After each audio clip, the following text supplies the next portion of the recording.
Hi friends, అమెరికాలో గర్భిణీ స్త్రీలు వరుసగా హాస్పిటల్ ముందు లైన్ కడుతూ ఉన్నారు. ఫిబ్రవరి 20వ తేదీలో నుంచి ఒక ఆర్డర్ అమల్లోకి వస్తోంది.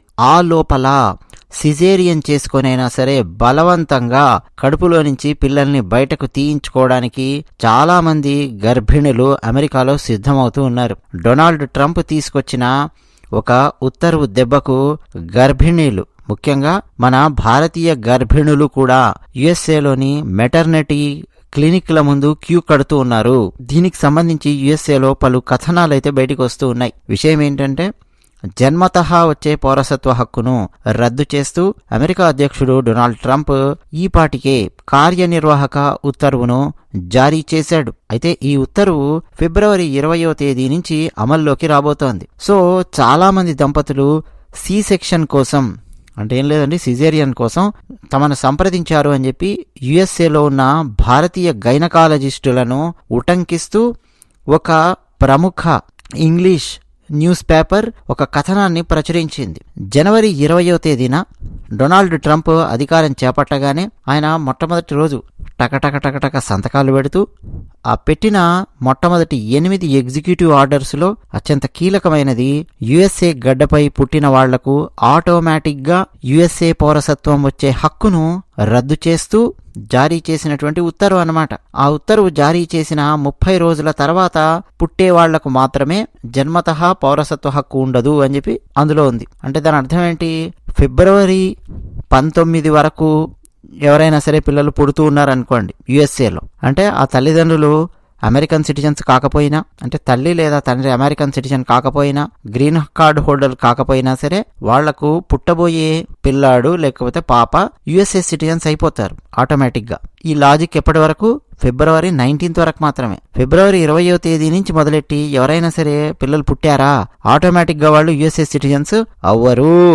ఈ లాజిక్ ఒక్కసారిగా అండి గర్భిణీ స్త్రీలు, ముఖ్యంగా దంపతులందరినీ ఆలోచనల్లో పడజేసింది. సో ఫిబ్రవరి 19 దాకా అమెరికాలో పుట్టే ప్రతి ఒక్కరికి బర్త్ రైట్ సిటిజన్షిప్ ఆటోమేటిక్గా వచ్చేస్తుంది. ఆ తర్వాత బిడ్డను కనే అవకాశం ఉన్న మన భారతీయ దంపతులు చాలా మంది అక్కడున్న ఇండియన్ అమెరికన్ వైద్యులను సిజేరియన్ కోసం సంప్రదిస్తూ ఉన్నట్టు ఆంగ్ల వార్తా సంస్థ ఒక కథనంలో పేర్కొంది. వాళ్లలో చాలా మంది, అంటే తల్లిదండ్రుల్లో చాలా మంది H1B, L1 వీసాల మీద అమెరికాకు వచ్చిన వాళ్ళు ఉన్నారు. సో H1B మీద అమెరికాకు వచ్చిన వాళ్ళు అంటే ఆ H1B వ్యక్తి అలాగే ఆ వ్యక్తి లైఫ్ పార్ట్నర్, వాళ్ళిద్దరూ కూడా ఆటోమేటిక్గా ఇంకా భారతీయ సిటిజన్లే అయ్యుంటారు కదా. లేదు L1 మీద వెళ్ళినటువంటి వాళ్ళు కూడా అదే పరిస్థితి. సో ఆ వీసాల మీద అమెరికాకు వచ్చి ఉద్యోగాలు చేస్తూ ఉన్నటువంటి వాళ్ళు పరిస్థితి ఏంటి? ఇంకా గ్రీన్ కార్డు కోసం ఒకవేళ అప్లై చేసినా సరే ఎదురు చూడాల్సినటువంటి పరిస్థితి. కొంతమంది గ్రీన్ కార్డులు అప్లై చేసుకొని కూడా ఒక పక్క H1B వీసా మీద వెళ్ళి కొన్ని సంవత్సరాలు పనిచేసి, లేదు L1 మీద వెళ్ళి గ్రీన్ కార్డులు అప్లై చేసుకొని ఇంకా వెయిట్ చేస్తున్నారు గ్రీన్ కార్డ్ కోసం. అలాంటి వాళ్ళు కూడా ఉంటారు కదా. సో ఆ దంపతుల్లో ఏ ఒక్కరికి కూడా అమెరికన్ పౌరసత్వం అనేది ఉండదు. దాంతో ఫిబ్రవరి 19 తర్వాత గనక ప్రసవం అయ్యిందా, ఆ పుట్టబోయే పిల్లలకు అమెరికన్ పౌరసత్వం రాదు అనే ఆందోళనతో వాళ్ళందరూ డాక్టర్స్ను సంప్రదిస్తూ ఉన్నట్టు తెలుస్తోంది. తమ పిల్లలకు పౌరసత్వం వస్తే వాళ్లకు 21 ఏళ్ళు వచ్చాక అమెరికాలో వాళ్లతో కలిసి ఉండడానికి తమకు అవకాశం లభిస్తుంది అన్న ఉద్దేశ్యంతో తల్లిదండ్రులు ఇలా చేస్తున్నారు అన్న విషయం అర్థమవుతోంది. అంటే ఏం లేదండి, ఇప్పటి వరకు అమెరికాలో ఉన్న లాజిక్ H1B వీసా మీద వెళ్ళినా, L1 మీద వెళ్ళినా, ఇంకా గ్రీన్ కార్డు చేతికి రాకపోయినా తల్లిదండ్రులు వాళ్లకు అమెరికాలో పిల్లాడు పుట్టంగానే వాడు ఆటోమేటిక్గా అమెరికన్ సిటిజన్ అయిపోతాడు, లేదా పాప అమెరికన్ సిటిజన్ అయిపోతుంది. ఇప్పటి వరకు ఉన్న లాజిక్. సో ఇప్పుడు వీళ్ళు ఏం చేస్తారు? వీళ్ళకి భవిష్యత్తులో వీసా సమస్యలు ఏమన్నా వచ్చినా, గ్రీన్ కార్డు సమస్యలు ఏమన్నా వచ్చినా, సిటిజన్షిప్లు రాకపోయినా, ఎందుకంటే సిటిజన్షిప్ వచ్చే లాజిక్ అన్ని సందర్భాల్లో ఒకే రకంగా ఉండదు. ఇప్పుడున్నట్టే భవిష్యత్తులో కూడా ఉంటుందని పొరపాటున కూడా అనుకోవద్దు. రకరకాల మార్పులు చేర్పులు చోటు చేసుకుంటూ ఉంటాయి ప్రపంచంలో. ఇమిగ్రెంట్స్ రానివ్వము అనొచ్చు, ఇమిగ్రెంట్స్ తగ్గించవచ్చు, సిటిజన్షిప్లు ఇవ్వమనొచ్చు, రకరకాల సమస్యలు వస్తాయి. బట్ తమ పిల్లలకు సిటిజన్షిప్ ఉంటుంది కాబట్టి 21 years రాగానే పిల్లలకు, అంటే ఈ లోపు ఎక్కడెక్కడ తిరిగిన ప్రపంచంలో, ఈవెన్ భారతదేశంకి వచ్చి ఉన్నా ఆ తర్వాత అయినా సరే వాళ్ళ పిల్లల పేరు మీద, అంటే మా పిల్లలు అమెరికన్ సిటిజన్స్ కాబట్టి ఆ పేరు మీద మేము వస్తున్నాము అని చెప్పి అట్లా కూడా వాళ్ళు అమెరికాతో వాళ్ళతో కలిసి ఉండడానికి అవకాశం ఉంటుంది. ఇట్లా రకరకాల లాజిక్లు వాడి ఎలాగైనా సరే అమెరికాలో పిల్లాడినో లేదా పిల్లను కనాలి అన్న ఉద్దేశంలో చాలా మంది ఉంటారు. సో గత 2-3 రోజుల నుంచండి సి సెక్షన్ ఆపరేషన్స్ కోసం పెద్ద సంఖ్యలో భారతీయ దంపతులు తమను సంప్రదిస్తున్నారు అని చెప్పి న్యూజెర్సీకి చెందిన గైనకాలజిస్ట్ డాక్టర్ SD రమ ఆమె కూడా తెలియజేశారు. 7వ నెల గర్భంతో ఉన్న ఒక మహిళ తన భర్తతో సహా వచ్చి నెలలు నిండక ముందే ఆపరేషన్ ద్వారా బిడ్డను కనడానికి సిద్ధమయ్యింది అని చెప్తూ ఉన్నారు. అంటే ఇలా పౌరసత్వం కోసం నెలలు నిండక ముందే సిజేరియన్ చేస్తే డెఫినెట్ గా పుట్టే పిల్లలకు రకరకాల సమస్యలు ఎదురవుతాయి. వాళ్ళ ఊపిరితిత్తులు పూర్తిగా అభివృద్ధి చెంది ఉండవు, తక్కువ బరువుతో పుడతారు, దాని ఇంపాక్ట్ లైఫ్ లాంగ్ ఉంటది, నాడీ సంబంధిత సమస్యలు వస్తాయి అని చెప్పి టెక్సాస్ కు చెందిన మరో భారతీయ సంతతికి చెందిన వైద్యురాలు ఆమె హెచ్చరిస్తూ ఉన్నారు. ఇప్పటిదాకా టెక్సాస్ లోని ఒక ఇండియన్ ఆరిజిన్ లేడీ డాక్టర్ని 20 జంటలు సంప్రదించాయి నిన్న మొన్న. సో వాళ్ళందరికండి ఈ రకరకాల సమస్యలు డాక్టర్స్ ఎక్స్ప్లెయిన్ చేస్తూ ఉన్నారు. ఒక రకంగా చెప్పాలంటే నెల తక్కువ వెధవ అని చెప్పి అంటారు. అంతేగా, నెల తక్కువ వెధవ అంటే తల్లి గర్భంలో ఒక నెల తక్కువగా ఉండడం అనేది నెల తక్కువ వెధవ అని చెప్పి అంటారు. కావాలని చెప్పి ఒక నెలన్నర ముందు ఎలాగైనా సరే సిజేరియన్ చేయించి పిల్లని బయటికి తీసుకొని అమెరికన్ సిటిజన్ అని చెప్పి ముద్ర కొట్టించాలి అడిగి అనే తహతహ అండి తల్లిదండ్రులకు. ఎంత పిచ్చి అంటే అమెరికన్ సిటిజన్షిప్ కోసము 7వ నెల గర్భంతో ఉన్నటువంటి మహిళకు కూడా బలవంతంగా సిజేరియన్ చేయించాలి అన్నటువంటి ఆలోచన మన భారతీయ దంపతుల్లో వస్తోంది అంటే ఒకసారి ఆలోచించండి, ఎన్ని సమస్యలండి. అట్లా 2 నెలల ముందే గనక పిల్లవాడిని బలవంతంగా బయటికి తీసే ప్రయత్నం కనుక చేస్తే చాలా సమస్యలు వస్తాయి. ఆటిజం సమస్యలు వస్తాయి, లైఫ్ లాంగ్ అంటే వాళ్ళకి ఇమ్యూనిటీ ఇష్యూస్ వస్తాయి. ఇవన్నీ కూడా పట్టించుకున్నటువంటి పరిస్థితి అండి తల్లిదండ్రులు. వాడికి ఎలాగున్నా సరే, వాడికి ఇమ్యూనిటీ సరిగ్గా లేకపోయినా, ఆటిజం వచ్చినా, లేదా రకరకాల అవిటితనాలు వచ్చినా, ఊపిరితిత్తులు అభివృద్ధి చెందకపోయినా, ముందు వాడు భూమి మీద పడితే చాలు అమెరికన్ సిటిజన్ అని చెప్పి, ఆ తర్వాత కాళ్ళు లేకపోయినా సరే, ఊపిరితిత్తులు సరిగ్గా డెవలప్ అవ్వకపోయినా సరే, ఆటిజం వచ్చినా ఏమొచ్చినా సరే పిల్లవాడు ఎట్లున్నా సరే అమెరికన్ సిటిజన్ అని చెప్పి అయిపోతాడు. ఇదే అండి ఆలోచన. అంటే ఎంత అసహ్యకరంగా ఉన్నారో చూడండి. కొంతమంది అక్రమ వలసదారులను నిర్బంధించడానికి సంబంధించినటువంటి కీలకమైన బిల్ అండి ఇది. అమెరికా కాంగ్రెస్ ఆమోదం తెలిపింది. బుధవారము 263-156 ఓట్లతో ఈ బిల్లును ఆమోదించారు. అయితే ప్రస్తుతం కొన్ని రాష్ట్రాలలో కోర్టుల్లో కూడా ఉంది ఇది. దాదాపు 22 రాష్ట్రాలలో కోర్టు స్టే ఇచ్చింది. ఇవన్నీ నడుస్తున్నాయి. ఒక పాయింట్ అండి, వేరే దేశాలకు వెళ్ళి పనిచేస్తూ ఉన్నప్పుడు, ఇమిగ్రెంట్స్ గా ఉన్నప్పుడు, ఇంకా భారతీయ సిటిజన్స్ గానే మీరున్నప్పుడు ఖచ్చితంగా ఆయా దేశాలలో వచ్చే మార్పులు చేర్పులు వాటన్నింటికి అనుగుణంగా ఆ సిచ్యువేషన్ ని కూడా తీసుకోవడానికి సిద్ధంగా ఉండాలి డెఫినెట్ గా. ఎందుకంటే ఆయా దేశాలు వాళ్ళ సిటిజన్స్ గురించి ఆలోచిస్తాయి, ఆ దేశాల గురించి ఆలోచిస్తాయి. ఆ దేశాలలో ప్రభుత్వాలు మారినప్పుడల్లా రకరకాల చట్టాలు మారుతూ ఉంటాయి. ఇమిగ్రెంట్స్ కి సంబంధించిన చట్టాలు అవన్నీ కూడా వాళ్ళు మార్చుకుంటారు. దేనికోసము? వాళ్ళ దేశానికి లాభం వచ్చే విధంగా ఎవడైనా ఆలోచిస్తాడు. అంతేనా కాదా? అదే జరుగుతోంది ట్రంప్ విషయంలో కూడా.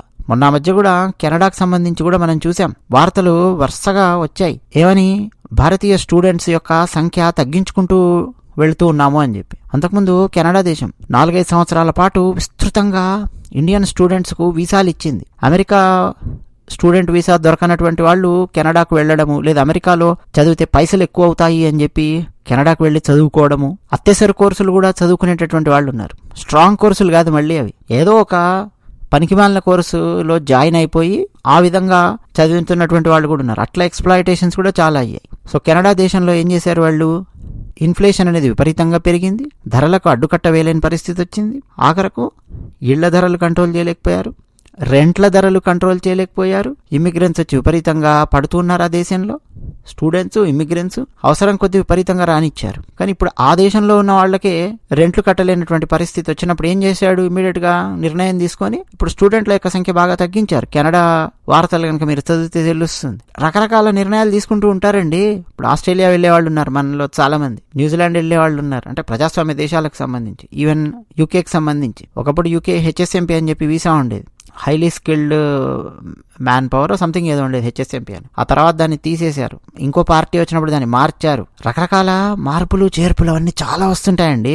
డెఫినెట్ గా దాన్ని తీసుకోవడానికి సిద్ధంగా ఉండే వేరే దేశాలలో పనిచేయాలన్నమాట ఇమిగ్రెంట్స్ గా వెళ్ళినప్పుడు. డొనాల్డ్ ట్రంప్ని తిట్టుకొని లాభం లేదు, ఎవరిని తిట్టుకొని లాభం లేదు. ఎందుకంటే ఆ తిట్టుకునే వాళ్ళు ఎవరు ఓట్లేసిన వాళ్ళు కాదు కదా. మన భారతీయులు H1B వీసా మీద, L1 మీద వెళ్ళినటువంటి వాళ్ళు, OPT మీద ఉన్నటువంటి స్టూడెంట్స్ వాళ్ళు ఎవరు కూడా ఓట్లేసిన వాళ్ళు కాదు కదా. పోనీ డొనాల్డ్ ట్రంప్కు మేము ఓట్లేసామండి, సో నాకు జవాబుదారీగా ఉండాలి అని చెప్పి అడగడానికి కాదు. మరి ఇంకెందుకు బాధ? మళ్ళీ అందులో ఎక్స్‌ప్లాయిటేషన్ ఏ విధంగా చేసి 7 నెలల గర్భం ఉంటే పిల్లవాడిని బయటికి ఎట్లా తీయాలి, 9 నెలలు నిన్నకు ముందే బలవంతంగా సిజేరియన్ చేయించి పిల్లవాడిని బయటికి తీయించాలి. ఇట్లాంటి ఏదో పనులు అమెరికాలో కనుక చేశారనుకోండి డాక్టర్లు, వాళ్ళ లైసెన్స్ రద్దయిపోతుంది. మన భారతదేశంలో ముహూర్తం పెట్టి సిజేరియన్లు చేయించినట్టు ఇటువంటి పిచ్చ పనులు అమెరికాలో కావాలని చెప్పి ఇట్లా 7 నెలల గర్భంలో ఉన్నటువంటి వాళ్ళని February 19 లోపే చేసేయాలి అని చెప్పి చేశారనుకోండి, భవిష్యత్తులో అది తెలిసింది అని అంటే, దాని మీద ఇన్వెస్టిగేషన్ అయ్యిందంటే జైలు శిక్ష పడుతుంది డాక్టర్లకు. అమెరికాలో లైసెన్స్ రద్దు అవుతుంది. ఆ జైలు శిక్ష కూడా చాలా ఎక్కువ పడుతుంది డాక్టర్లకు. వేరే వాళ్ళకి పడేదానికంటే డాక్టర్లకు ఎక్కువ పడుతుంది. డాక్టర్లకు డబ్బులు ఎక్కువగా వస్తాయి, రెస్పెక్ట్ ఎక్కువగా ఉంటుంది, అమెరికాలో ఎక్కువ సంపాదిస్తారు. ఏమైనా తేడా వచ్చిందంటే శిక్ష కూడా ఎక్కువ పడుతుంది. సో ఇన్ని ఉన్నాయన్నమాట. బట్ తల్లిదండ్రులు లేదా దంపతులు వాళ్ళలో ఉండేటటువంటి అత్యుత్సాహము ఎలా ఉంది అని చెప్పడానికి, అంటే మనిషి ఎంత ఎదిగినా, మనిషి అమెరికా వెళ్ళని, అంతరిక్షం వెళ్ళని, ఆస్ట్రేలియా వెళ్ళని, ఎక్కడైనా వెళ్ళని, ఆలోచనలు ఎంత సీగ్రేడ్ ఆలోచనల్లో ఉంటాయి అని చెప్పడానికి ఇది ఒక ఉదాహరణ అండి. కొంతమంది అయితే కావాలని చెప్పి ఇండియాలో పిల్లల్ని కనకుండా, గత 20-25 సంవత్సరాలలో జరిగింది చెప్తున్నాను, అబ్జర్వేషన్ ఇండియాలో కనకుండా గర్భం వచ్చింది అనుకోండి, అమెరికాకు తీసుకెళ్లి అక్కడ అమెరికాలో పిల్లవాడో పుట్టి అక్కడ అమెరికన్ సిటిజన్ అయ్యేలా చేయడం.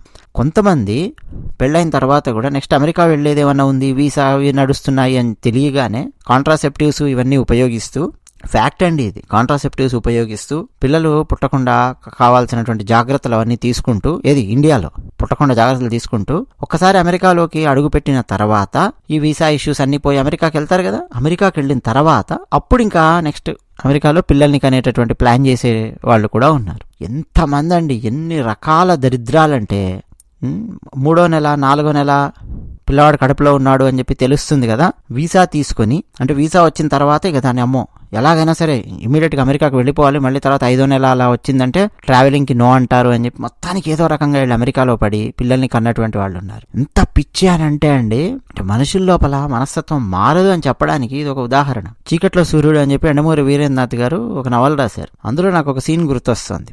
అందులో హీరో పాత్ర యశ్వంత్, హీరోయిన్ పాత్ర పేరు బహుశా అనూహ్య అనుకుంటాను. అయితే వాళ్లకు 16 years లోపే ఎప్పుడో బాల్య వివాహం చేస్తారనమాట. నవల రాస్తున్న టైం పీరియడ్ ఏమో 2050 2040 ఏదో ఉంటుంది, లేదు 2100, అంటే ఇంకా అడ్వాన్స్డ్గా 22nd century లేదా 21st century మిడ్లోనో భవిష్యత్తులో రాస్తున్నట్టుగా ఉంటుందన్నమాట నవల పీరియడ్. బట్ అప్పుడు బాల్య వివాహాలు ఏంటబ్బా అని చెప్పి ఆలోచిస్తే ఎవరో ఒక సైంటిస్టు కనుక్కుంటాడనమాట. ఏదో ఒక ఇంజెక్షన్ ఏదో కనుక్కొని మహిళ మెచ్యూర్ అయిన తర్వాత, అంటే పుష్పవతి అయిన తర్వాత వచ్చే మొట్టమొదటి అండాలు, కొన్ని అండాలకు మాత్రమే, కొన్ని సంవత్సరాల వరకు మాత్రమే అది పనిచేస్తుంది తను కనుక్కున్నది. అంటే అప్పుడు కనుక పిల్లలు పుట్టారనుకోండి, ఆ అండాలతో కనుక పిల్లలు పుట్టారనుకోండి, వాళ్ళు మహా మేధావులు అవుతారనో, తెలివైన వాళ్ళు అవుతారనో, ఎక్కువ కాలం బతుకుతారనో, ఇట్లా ఏదో కనుక్కుంటాడు ఒకతను. అది కనుక్కునేసరికి ఎప్పుడో 20వ శతాబ్దంలో అంతరించిపోయినటువంటి బాల్య వివాహాలు మళ్ళీ మొదలవుతాయి. ఫుల్ అండి, ఇక లక్షలలో బాల్య వివాహాలు జరుగుతాయి. కానీ ఈలోపు మళ్ళీ అదే సైంటిస్టు ఏం కనుక్కుంటాడంటే, మహిళ యొక్క, అంటే ఏ ఏజ్లో అయినా సరే, అంటే కేవలం పుష్పవతి అయిన మొట్టమొదటి సంవత్సరాలలోనే కాదు, తర్వాత సంవత్సరాలలో కూడా ఎప్పుడు పిల్లలు పుట్టినా సరే వాళ్ళు మహామేధావులు అయ్యేటట్టు, ఇవన్నీ ఇట్లా ఏదో అయ్యేటట్టు ఏదో కనుక్కుంటాడు అనమాట. దాన్ని ఇంకా ఎక్స్టెండ్ చేస్తాడనమాట, తన రీసెర్చ్ని చేసి నోబెల్ ప్రైజ్ పొందుతాడు. కానీ అతను ఫస్ట్ రీసెర్చ్ సబ్మిట్ చేసి ఆ తర్వాత సెకండ్ ఫైనలైజ్ అయ్యే రీసెర్చ్ మధ్యలోనే కొన్ని కోట్ల బాల్య వివాహాలు జరుగుతాయి. అంటే పిచ్చి ఎలా ఉంటుంది జనాలది అని చెప్పడానికి యండమూరి వీరేంద్రనాథ్ గారు రాసినటువంటి ఆ సీన్ నాకు బాగా గుర్తుంది. మన దగ్గర అండి ఏదో స్కై ల్యాబ్ పడిపోతుంది అనగానే ఇంక అయిపోయిందిరా, అంతం అయిపోయింది ప్రపంచం అని చెప్పి కోళ్ళు కుక్కలు అన్ని కోసుకొని తినేసేయడము, ఇక రేపటికి రోజంటూ లేదు అని చెప్పి మనుషుల మనస్తత్వము ఏ స్థాయిలో ఉంటుందని చెప్పడానికి ఇప్పుడు అమెరికాలో జరుగుతున్నది కూడా ఒక ఉదాహరణ. అమెరికాలో ఉన్నటువంటి దంపతులు, మన భారతీయ దంపతులు, గర్భిణీ స్త్రీలు, అలాగే ఆ దంపతులు అయితే ఒక్కొక్కరు అయ్యో ఇక మా వాడికి అమెరికన్ సిటిజన్షిప్ రాదేమో, వాళ్ళకంటే వాళ్ళ తల్లిదండ్రులు ఎక్కువ ఫీల్ అవుతుంటారండి ఇండియాలో. అయ్యో మా వాడికి అమెరికన్ సిటిజన్షిప్ రాదేమో, అయ్యో పుట్టబోయే పిల్లవాడికి అమెరికన్ సిటిజన్షిప్ అయితే ఏమవుద్దండి, అమెరికన్ సిటిజన్షిప్ రాకపోతే ఏమవుద్ది, ప్రపంచం అంతమైపోతుందా, దేశానికి ఏమన్నా నష్టమా? డొనాల్డ్ ట్రంప్ ఆయన కేర్ తీసుకునేటటువంటిది దేని గురించి అని అంటే, చాలామంది దీన్ని ఎక్స్ప్లాయిట్ చేయడం మొదలెట్టారండి. కేవలం ఇండియన్స్ అని కాదు, ఎప్పుడైనా కొన్ని నిర్ణయాలు తీసుకునేటప్పుడు ఇండియన్సా, పాకిస్తాన్ వాళ్ళ వీళ్ళ అని కాదు, కొన్ని జనరలైజ్డ్ నిర్ణయాలు తీసుకోవాల్సి ఉంటుంది దేశానికి సంబంధించి. లాటిన్ అమెరికా దేశాలకు సంబంధించిన వాళ్ళు, ఆఫ్రికన్ దేశాలకు సంబంధించిన వాళ్ళు, అలాగే మధ్యాసియా దేశాలకు సంబంధించిన వాళ్ళు చాలా ఎక్స్ప్లాయిట్ చేశారు. మన భారతీయుల కంటే కూడా ఎక్కువ ఎక్స్ప్లాయిట్ చేసినటువంటి వాళ్ళు వేరే దేశాల వాళ్ళు ఉన్నారు. 7వ నెల గర్భము, 6వ నెల గర్భము తీసుకొని 6వ నెల గర్భం 7వ నెల గర్భంతో అమెరికా లోపలికి అడుగుపెట్టి అక్కడ 2-3 నెలల నుండి పిల్లల్ని కానీ వాళ్ళని సిటిజన్స్ చేసేసి వాడు ఎంటర్ అయిపోతాడు. పుట్టంగానే వాడికి SSN నెంబర్ వచ్చేస్తుంది, ట్యాగ్ వచ్చేస్తుంది, వాడు అమెరికన్ సిటిజన్ అయిపోతాడు, పాస్పోర్ట్ అన్ని తీసుకుంటారు, మళ్ళీ వీళ్ళ దేశానికి వచ్చేస్తారు. ఆ తర్వాత వీడి పేరు మీద పదే పదే అమెరికాలోకి ఎంటర్ అవుతూ ఉన్నారు. ఇట్లా ఎక్స్‌ప్లాయిట్ చేస్తున్నటువంటి వాళ్ళ సంఖ్య చాలా ఎక్కువగా ఉందండి. సో దాన్ని అడ్డుకోలేకపోయారు డెమోక్రాట్స్. చూసి చూడనట్టు వదిలేశారు. డొనాల్డ్ ట్రంప్ ఏం చేస్తున్నాడంటే తొక్కిపెట్టిన ఆరాధిస్తున్నాడు. ఇదొక్కటే కాదు, అక్రమ వలసదారులను గెంటేయడం కానీ. డొనాల్డ్ ట్రంప్ ఆలోచన ఏంటంటే, అరే మా రిసోర్సెస్ని మీరందరూ ఎక్స్‌ప్లాయిట్ చేస్తున్నారు ఏంద్రా, అమెరికా రిసోర్సెస్ని పనిచేసుకోవడానికి మేము మీకు అవకాశం ఇచ్చాము, ఇవన్నీ చేసాము, కానీ మా రిసోర్సెస్ ఎక్స్‌ప్లాయిట్ చేస్తున్నారు ఏంటి అని చెప్పి. ఒకవేళ అమెరికన్ సిటిజన్ అయ్యున్నారనుకోండి, తల్లి లేదా తండ్రి, డెఫినెట్గా పుట్టబోయే పిల్లవాడికి అమెరికన్ సిటిజన్షిప్ ఇస్తాను అంటున్నాడు. లేదు గ్రీన్ కార్డు హోల్డర్ అయి ఉన్నారనుకోండి, కనీసం పుట్టబోయే పిల్లవాడికి సిటిజన్షిప్ ఇస్తాను అంటున్నాడు. ఎందుకని? గ్రీన్ కార్డు హోల్డర్ అయ్యి ఉన్నాడంటే దాని అర్థం చాలా సంవత్సరాల పాటు అమెరికాలో ఉండి ఉంటారు, వాళ్ళు చాలా సంవత్సరాలు అమెరికాలో పనిచేసి ఉంటారు కదా. సో ఆబ్వియస్గా పుట్టబోయే పిల్లవాడికి నేను లేదు పాపకు సిటిజన్షిప్ ఇస్తాము అని చెప్పి అంటున్నాడు. కానీ ఇప్పటివరకు ఏమైందో తెలుసా? H1B వీసా మీద వెళ్ళినటువంటి దంపతులు, ఏది ఇప్పుడు ఇండియాలో ఉన్నప్పుడే 3వ నెల గర్భంతో ఉందనుకోండి అమ్మాయి, భర్త H1B వీసా ఉందనుకోండి, వెళ్ళారు 6 నెలల్లో పిల్లనో అంటారు, ఇమ్మీడియట్గా ఆ పిల్లవాడికి సిటిజన్షిప్ ఇచ్చేస్తారు. వాళ్ళు అమెరికాకు చేసింది ఏమీ లేదు, పీకింది ఏమీ లేదు. వాళ్ళు అమెరికాకి ఏమీ వరుసగా సంవత్సరాల తరబడి ట్యాక్సులు కట్టలేదు, అమెరికాలో ఉండలేదు, అయినా కానీ అమెరికా సిటిజన్ ఇచ్చేసాడు పిల్లలకు. ఇది జరుగుతోంది. ఇట్లా ఎక్స్‌ప్లాయిట్ చేస్తున్నారు అని చెప్పి డొనాల్డ్ ట్రంప్ తొక్కిపెట్టి నారదీస్తున్నాడు అనమాట. సో ఇది జరుగుతోందండి. ఫిబ్రవరి 20వ తేదీ అన్నది కట్ ఆఫ్ అనమాట. ఫిబ్రవరి 20వ తేదీ నుంచి ఇంకా తర్వాత ఎవరు పుట్టినా కానీ వాళ్ళకు డైరెక్ట్గా జన్మతః సిటిజన్షిప్ రాదు అన్నది డొనాల్డ్ ట్రంప్ నిర్ణయం తీసుకున్నాడు. ప్రస్తుతం కోర్టులో కేసులు అవన్నీ కూడా నడుస్తున్నాయి. ఏం జరుగుతుందో చూద్దాం.